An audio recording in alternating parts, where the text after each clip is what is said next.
कि एक कमरा है, एक रूम है, जिसमें लंबाई चौड़ाई के बारे में हिसाब किताब इस तरह से है कि लंबाई जो है चौड़ाई से कितना अधिक है, 20 मीटर है। लेंथ जो है ब्रेथ से 20 मीटर अधिक है। तो लेट मान लेते हैं कि इसका जो ब्रेथ है वो x है, तो लेंथ 20 अधिक हो जाएगा तो x प्लस 20 हो गया। कोई दिक्कत? लंबाई चौड़ाई से 20 मीटर अधिक है। फिर कहा जाता है एक दूसरा कमरा है जिसकी लंबाई चौड़ाई के बारे में बात ऐसे हो रही है, लंबाई 10 मीटर कम कर दिया जाए, चौड़ाई 5 मीटर। ये जो लंबाई है ना, इसको 10 मीटर घटा दीजिए, x प्लस 20 था उसमें से 10 घटा दीजिए, और जो चौड़ाई है ना ये वाला, उसको 5 मीटर क्या करिए, बढ़ा दीजिए। दोनों का एरिया सेम रहेगा, एरिया नहीं बदलेगा। स्ट्रक्चर का डिजाइन बदल गया लेकिन एरिया नहीं बदलेगा, क्षेत्रफल बराबर रहेगा। एरिया 1 इसका A1 बराबर एरिया 2 इसका 2। ये क्वेश्चन बहुत प्यारा क्वेश्चन है, बहुत बार इस टाइप का सवाल पूछता है आपके परीक्षा में। थोड़ा इसको कैलकुलेट कर लेते हैं, 20 में से 10 घटेगा तो क्या हो जाएगा, x प्लस 10, है ना। ठीक, अब देखिए यूं इस क्वेश्चन को कैसे बनाए, बहुत ही सिंपल है। इसमें 1 बोल देते हैं और इसको क्या बोल देते हैं हम, 2 बोल देते हैं ना। एरिया 1 होता है लेंथ इंटू ब्रेथ, कोई दिक्कत, और एरिया 2 भी होता है लेंथ इंटू ब्रेथ, बस अलग अलग है दोनों का, दोनों सेम ही रहेगा। तो लेंथ क्या है इधर, x प्लस 20 गुने x, इधर क्या हो जाएगा x प्लस 10 गुने x प्लस 5। x का वैल्यू निकालना है यहां से, यही आपका लेंथ होगा, ब्रेथ होगा। हो सकता है एरिया पूछेगा तो फिर निकाल लेंगे। तो थोड़ा सा इसको कैलकुलेशन तो करना ही पड़ेगा। x इंटू एक्स क्या हो जाएगा आपका, प्लस, इधर x से गुना करिएगा तो x स्क्वायर प्लस, चलिए 10x प्लस, बोलिए 5x प्लस 50।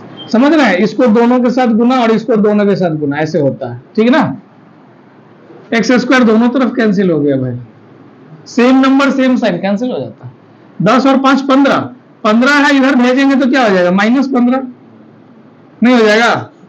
समझ रहे हैं, इसको इधर भेज दिए, उधर बच गया कितना, 50। 20 15 घटाइएगा कितना, 5x बराबर 50, तो x बराबर 10।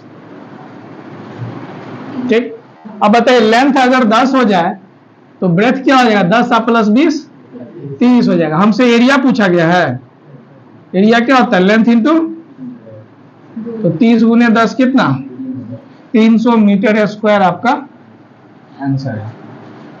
ठीक है, कोई दिक्कत? अच्छा, इसमें हमने शॉर्टकट कुछ नहीं लिया, थोड़ा बहुत कैलकुलेशन में हल्का किया, लेकिन बाकी सब सेम है। कैलकुलेशन अपने, एक आयत की परिमिति क्या होगी जिसकी एक भुजा 10 और एक डायगोनल विकर्ण दिया गया। विकर्ण दिया गया है कितना, 26। कोई एक भुजा दिया गया है, भुजा लेंथ ब्रेथ कुछ भी हो सकता है, 10, हमें नहीं मालूम क्या है, पेरीमीटर निकालना है ना। क्या बोले, कुछ बोला है। 13 नंबर सवाल है, खेत का विकर्ण दिया है 17,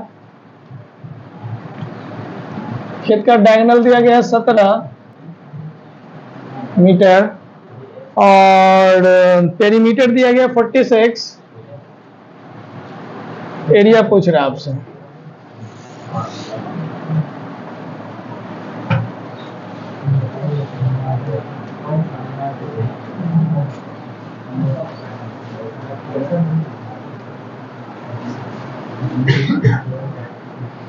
देखिए सबसे पहले इसकी बात कर लेते हैं।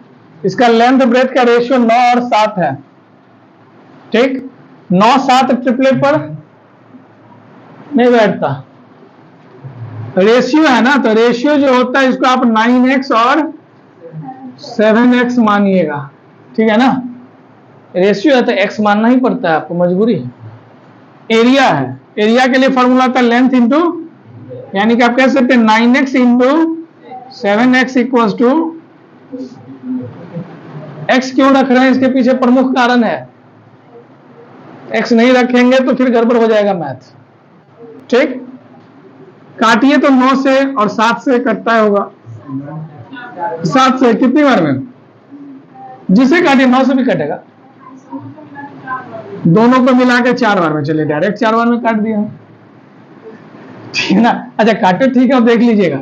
अब यहाँ खेल क्या हो गया, x इंटू एक्स क्या होता है, एक्स स्क्वायर बराबर 4 हो गया, तो x बराबर √4 यानी 2 होगा। हमसे पेरीमीटर पूछ रहा है, तो 2 होगा, तो 2 से गुना करिएगा तो ये 7 दूनी, और इसको 2 से गुना करिएगा तो 18, यही ना होगा, लेंथ ब्रेथ तो ये होगा। अच्छा ज्यादा लिखा मत करिएगा आप लोग, कुछ विद्यार्थी का होता है पूरा एकदम फेयर करते हैं, तो फेयर में फेयर कीजिए, घर पे अपना बनाइए बढ़िया से, कोई दिक्कत नहीं। ज्यादा लिखने का आदत अगर रहेगा तो एग्जाम में वो आदत पकड़ा हुआ रहता है, और इधर हमको समय बचाने का है। अगर हम कैलकुलेशन देख लिए तो हमें डायरेक्ट भी समझ में आना चाहिए सारी बातें। मेरे साथ मजबूरी है, थोड़ा लिखवाना पड़ता था कि आप फिर लिख भी पाइएगा, नहीं तो और एक आध लाइन हम छोटा कर दें तो फिर जैसे यहीं पर 4 था सीधे 2 बोल दें तो थोड़ा गड़बड़ हो जाएगा। अब पेरीमीटर की बात होती है, पेरीमीटर के लिए फॉर्मूला है 2 इंटू एल हो गया 18 प्लस 18 14 जोड़िए, अब 2 से गुना करिए, आपका आंसर है। कोई दिक्कत?